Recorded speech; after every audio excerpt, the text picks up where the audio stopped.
네, 시편 46편입니다. 고라자손의 시고요. 알라못에 맞춘 노래라고 되어 있는데 이 알라못이 정확히 어떤 뜻인지는 정확하지는 않습니다. 이제 추측하는 것은 그 많은 여인들이 부르는 노래라고 좀 일반적으로는 좀 그렇게 알려져 있고 또 어, 또, 또 다른 견해가 있는데 또 그래도 그 어느 정도 그 일리 있는 그런 또 견해가 있습니다. 알, 알은 심지어라는 뜻이고 이제 모트는 죽음이라는 뜻인데 그 이 두 가지 단어의 합성어라는 거죠. 그래서 어, 심지어 죽음의 상황에서조차도 어, 부른 노래 이제 이렇게 또 볼 수가 있는 건데 이 시편의 배경 상황과 너무 잘 맞아요. 이 배경 상황이 히스기야 왕 때 그 13만 5천 명이 하루아침에 죽었었던 완전히 산헤립 아수르 산헤립의 군대에 완전히 둘러싸여 있어서 국가의 운명이 예루살렘의 운명이 풍전 어, 등화에 있을 때 하나님의 그 극적인 도우심이 있었잖아요. 그때 그 사건이 이 시편 46편의 배경입니다. 그렇게 생각했을 때 알라못이 죽음의 상황에서조차도 불렀던 노래라고 좀 볼 수가 있죠. 거의 죽음의 그 멸망 직전의 상황이었으니까 그때 하나님의 엄청난 구원하심을 경험을 하고 부른 노래 뭐 이렇게도 이제 볼 수가 있습니다. 뭐 일리가 있습니다. 아, 하나님은 우리의 피난처시오 힘이시니 환난 중에 만날 큰 도움이시라. 이 말씀은 찬송가로도 이제 그 나와 있죠. 내주는 강한 성이요. 이게 이 찬송가가 내주는 강한 성이요. 이 찬송가가 20편 46편 1절 말씀을 가지고 만든 찬송가입니다. 이 찬송가도 그렇고 이 말씀이 교회 역사적으로도 굉장히 종교 개혁 때나 이럴 때 많은 우리 믿음의 선배들과 그리고 순교자들에게 많은 힘을 주었습니다. 하나님은 우리의 피난처시오 힘이시니 환난 중에 만날 큰 도우심이라 이 말씀입니다. 그냥 이 말씀 한 구절만 잘 묵상해도 여러분 가운데 지금 큰 어려움이 있으신 분들은 이 말씀 하나만으로도 얼마나 큰 힘이 되고 말 그대로 진짜 힘이 되고 정말 위로가 됩니까? 하나님께서 우리의 피난처가 되신다는데 이것만큼 우리에게 큰 힘이 되는 게 없다는 것입니다. 1절에 피난처가 나와 있고 7절에도 피난처 하나님이 우리의 피난처 되신다고 7절에도 나와 있는데 어, 이 시편 46편의 주제이기도 합니다. 이 피난처라는 단어가요. 이 시편 46편 전체를 통틀어서 하나님께서 우리의 피난처가 되신다 이렇게 말씀하고 계신 건데 1절에 피난처라는 단어와 7절에 피난처라는 단어가 좀 다른 단어가 쓰였어요. 그건 이따가 뒤에서 좀 설명을 드리도록 하겠습니다. 1절 보고 있는데 환난 중에 만날 큰 도움이시라 이랬어요. 여기서 만날이라는 이 히브리어가 마차라는 건데 이것은 찾아내다 발견하다라는 뜻입니다. 그러니까 환난 가운데 발견했다는 거예요. 무엇을요? 하나님의 큰 도움을 발견하게 됐다는 거예요. 예기치 못하게 만나게 됐다라는 겁니다.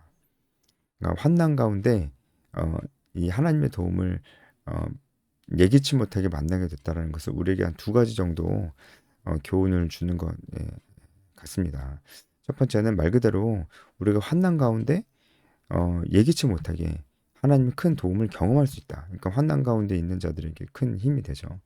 하나님의 큰 도움을 우리가 만날 수 있다고 하니까요. 그러니까 그 자체로 우리에게 희망이 됩니다. 그리고 또 한 가지는 왜 우리에게 고난과 환난이 있을까라는 것에 대한 답을 좀 주기도 하죠.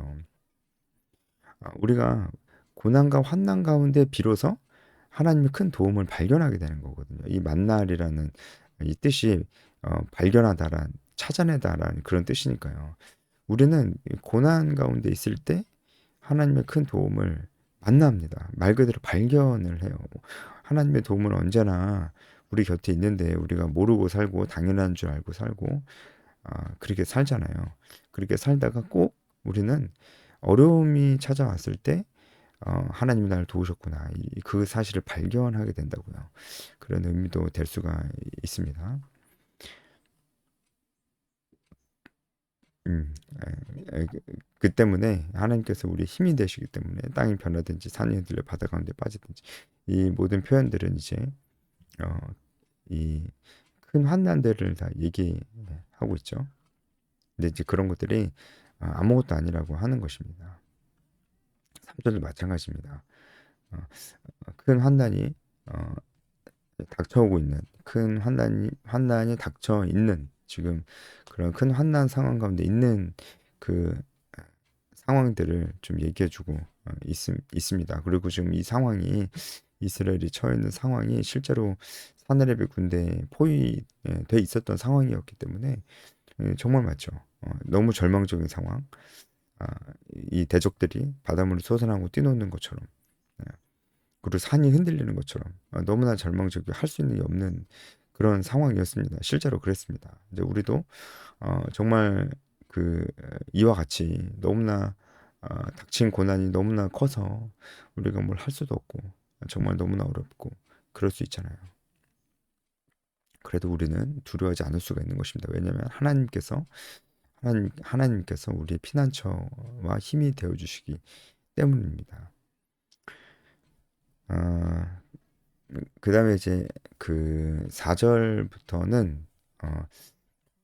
이 거룩한 성에 거하시는 피난처 대신 하나님을 찬양합니다. 1절에서 3절까지는 앞선 이제 1절에서 3절까지는 환난 중에 피난처 대신 하나님 찬양했다면 이제 4절부터 7절까지는 거룩한 성에 거하시는 피난처 대신 하나님. 음, 그래서 4절부터 이제 7절까지는 굉장히 고요하고 평안한 어, 그런 모습들을 좀 많이 볼 수가 있어요. 그래서 4절을 보면은 음, 한 시내가 있어 나뉘어 흘려서 하나님의 성 곧 지존하신 이의 성소를 기쁘게 한다. 이 말씀은 이 한 시내가 있었다라는 것은 이것은 하나님의 축복을 나타냅니다. 그리고 지존하신 이의 성소 이건 예루살렘을 나타내고요. 그리고 이것이 이 말씀이 좀 그 예언적인 의미도 있습니다. 그러니까 종말에 이루어질 일을 얘기해 주고 있는 거기도 해요. 나중에는 결국엔 궁극적으로 어, 이 땅에 천국이 임할 것이기 때문에 새하늘과 새 땅이 임할 것이기 때문에 하나님의 축복으로 모든 어려움들이 이제 사라지고 이 땅에 완전한 하나님의 축복과 기쁨과 평안이 이 땅에 임할 것이라는 것을 또 얘기해주고 있습니다.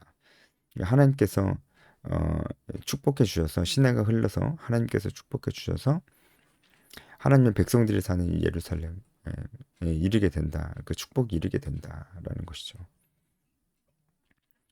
하나님이 그 성중에 계시면 성이 흔들리지 않을 것이고 어, 새벽에 하나님께서 도우신다라는 겁니다.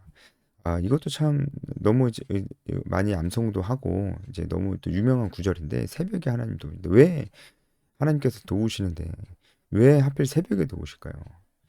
이 새벽에 도우신다는 것은 이것도 우리에게 몇 가지 이제 중요한 교훈을 주는 것 같습니다. 새벽이라고 하는 그 시간대가 두 가지 그 의미를 좀 내포하고 있잖아요. 새벽의 시간대라는 것은 밤이 가장 깊을 때입니다. 밤이 너무나 길었고 그리고 밤이 가장 깊었던 그 시간입니다. 이 밤은 이제 고난을 나타내잖아요. 이제 고난이 길면 길수록 우리가 또 지치잖아요. 우리가 가장 지치고, 이제 이 밤이 안 끝나려나? 이제 포기해야 될까? 이렇게 생각할 만할 때가 새벽의 시간대입니다. 밤이 가장 깊은 시간. 그리고 너무 길기 때문에, 또 길었기 때문에, 이 고난의 시간이 너무나 길었기 때문에, 끝나지 않을 것 같다고 생각되는, 포기할까 생각이 드는 그 시간이 이 새벽의 시간대라고요. 또 새벽의 시간대가 가지는 또 하나의 의미는 동이 터오는 시간이라는 거예요. 그 고난이 끝나고 이제 동이 터오는 시간이라는 거예요. 그 길고 길었던 어둠이 다 물러가는 시간이 또 새벽의 시간이기도 합니다. 그러니까 이 새벽은 하나님의 때입니다. 하나님의 때. 어, 예, 모든 고난과 환난을 물리쳐 주실 하나님의 때, 우리의 피난처의 힘이 되어 주셔서 이 모든 고난과 환난을 물리쳐 주실 그 하나님의 때, 그때가 언제인지 몰라요. 굉장히 이 새벽이라는 시간처럼 고난이 너무나 길게 지속되고 우리를 지치게 만들 때쯤, 그때 하나님께서 도우실 수도 있습니다. 언제인지 모릅니다. 그때가 바로 이 새벽의 때, 하나님의 때 이라는 것이죠. 그런데 이 새벽의 시간은 반드시 오잖아요. 아무리 밤이 칠흑같이 어두워도 새벽의 시간은 반드시 오는 거예요. 예, 이런 뜻도 나타내는 거죠. 우리의 고난과 환난이 아무리 절망적이고 그 너무 깊어도 새벽은 반드시 온다. 그러니까 동은 반드시 든다. 하나님께서 반드시 도우신다라는 것을 얘기하고 있습니다. 그래서 이 사실을 믿는 사람들은 어떻게 됩니까? 믿음으로 인내해야죠. 믿음으로 인내해야 됩니다. 하나님께서 우리를 반드시 도우신다는 것. 이제 꼭 상황이 우리가 힘들어하는 상황이 바뀌지 않을 수 있어요. 그런데 내가 바뀌는 겁니다. 내가 이제 그 상황, 내 고난과 어려움들을 뛰어넘을 수 있을 만한 힘을 내가 갖게 되는 거예요. 실제로 고난과 어려움들을 물리쳐 주실 수도 있지만 그것보다는 어, 내 마음속에 동이 터오는 거예요. 내 마음속에. 그래서 아무리 큰 어려움이라도 더 이상 어려움으로 느껴지지 않고 그걸 극복해 나갈 수 있는 힘을 얻게 되는 것이 바로 이제 이 내 마음속에 이 동이 터오는 겁니다. 새벽의 시간이 되는 겁니다. 그렇게 하나님이 우리를 도우시는 겁니다. 단순히 어려움을 실제로 없애주시는 것으로, 회복시켜 주시는 것으로 그렇게 우리를 도우시는 것뿐만이 아니고 우리의 내면을 변화시키시면서 이 어려움을 극복할 수 있는 힘을 주시면서 우리를 도우신다고요. 이제 그 말씀도 맞는 것입니다. 이제 6절은 나라가 떠들며 왕국이 흔들렸던, 이것은 이제 5절에 하나님이 도우신다고 그랬잖아요. 이 도우심의 결과라고 이제 볼 수가 있습니다. 땅이 녹았도다. 이제 이 대적자들이 완전히 녹아버렸다라고 하는 겁니다. 음, 그래서 만군의 여호와께서 우리 함께 하시니 야곱의 하나님은 우리의 피난처시로다. 여기 피난처라는 단어가 1절에 피난처라는 단어와 다른 단어가 쓰였어요. 1절에는 마하세입니다. 마하세. 네, 7절은 이제 미스가브입니다. 다른 단어죠. 마하세는 보호소라는 의미가 좀 더 강하고, 이 미스가브는 요새라는 뜻이 더 강합니다. 그러니까 1절의 피난처는 말 그대로 이제 보호소, 뭔가 이렇게 진짜 이렇게 방어해주는 이제 그런 의미가 강해서 1절부터 3절까지는 막 진짜 파도 치고 막 땅 흔들리고 막 난리 나는데도 어, 괜찮잖아요. 왜냐하면 하나님께서 우리를 보호해 주시기 때문에 하나님께서 우리를 그렇게 보호해 주십니다. 그리고 근데 7절에는 똑같은 마하세를 안 쓰고 미스가브를 쓴 것은, 요새라는 뜻을 가지고 있는 이 단어를 쓴 것은 단순히 하나님께서 피난처로서 우리를 보호해 주시는 것뿐만이 아니라는 거예요. 이 요새는 무엇을 위해서 있습니까? 요새는 방어를 위해서도 있지만 공격을 위해서도 있는 겁니다. 그러니까 방어만 하지 않습니다. 공격도 하는 것입니다. 그래서 어, 하나님께서 우리들을 지켜 주실 뿐만 아니고 우리들을 통해서 대적들을 물리치시죠. 하나님께서 직접 물리치시기도 하시고 그 하나님의 이미지가 바로 만군의 여호와라는 거예요. 만군의 여호와가 우리의 피난처라는 것이, 하나님은 그냥 단순히 우리를 보호해주고 방어만 하시는 분이 아니고 우리를 통해서 적극적으로 대적들을 물리치시는 분이에요. 이것도 공격이 또 다른 의미의 방어니까요. 그런 의미로 하나님께서 어, 우리를 그렇게 지키신다는 거예요. 그런 의미에서 하나님은 우리의 요새 되십니다. 요새. 하나님 우리 요새 되시니까 우리는 안전하고, 우리가 할 일은 이 요새에서 이제 싸워야 되겠죠. 어, 싸워야 되겠죠. 그래서 이제 7절 이하를 보면은 벌써 만군의 여호와로 시작이 되잖아요. 8절도 이 하나님께서 이 대적들을 완전히 물리쳐 주시는 이런 장면들이 나오면서 하나님은 그냥 단순히 우리를 대적들로부터 보호해 주시고, 대적들은 언제나 미쳐 날뛰고 이런 게 아니고 보호만 해 주시는 게 아니고 그들을 물리쳐 주심으로써 우리의 피난처와 힘이 돼 주시는 이런 의미도 이제 있습니다. 네, 그래서 이제 10절도 아주 유명하고 우리가 다 아는 찬양으로도 있는 거죠. 너희는 가만히 있어. 내가 하나님 됨을 알지어다.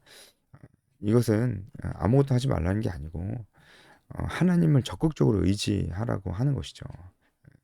그 하나님 뜻대로 우리가 행해야 되고 염려하지 않아야 되고 확신이 있어야 되고 그리고 하나님께서 주신 지혜와 지식과 경험과 같은 노하우와 우리가 할 수 있는 것을 다 사용해서 우리가 하나님 뜻대로 살지만 열매는 못 볼 수 있고 실패할 수도 있어요.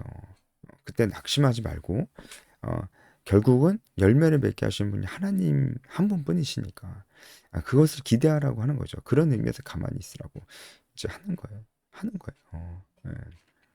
그래서 사실 이제 이 말씀이 우리 삶 속에 정말 이제 탁 적용이 탁 뭐랄까요? 탁 적용이 되려면 우리가 우리 삶 속에서 직접적으로 복음을 전하든가 정말 재생산을 위한 제자화를 할 때 이 말씀은 우리에게 탁 적용이 되죠. 왜냐면은 복음을 전하는 일이나 제자화를 하는 일이나 우리 마음대로 되지 않거든요. 아무리 뭐 경력이 많아도 뭐 경험이 많아도 어, 리더십이 있어도 자질이 뛰어나도 사람이 아주 좋아도 아는 게 많아도 복음을 전하 그런 사람이 복음을 전해도 열매가 없을 수 있어요. 제자와도 마찬가지입니다. 그런 사람이 제자화해도 열매가 없을 수 있어요. 우린 낙담하면 안 됩니다. 우리는 할 수 있는 걸 하고 우리가 도저히 만들 수 없는 우리가 할 수 있는 것을 어, 다 해도 도저히 우리는 결과를 만들어낼 수 없어요. 그래도 어, 그런 이때 우리는 가만히 서서 하나님 됨을 알아야 됩니다. 예, 하나님께서 결국 하신다는 것을 알아야 됩니다. 그렇다면 우리는 지치지 않을 수 있어요. 우리는 지치지 않고 나를 붙드시는 하나님 손 붙잡고 하나님 뜻대로 계속 살아갈 수 있습니다. 네, 오늘 여기까지 하겠습니다.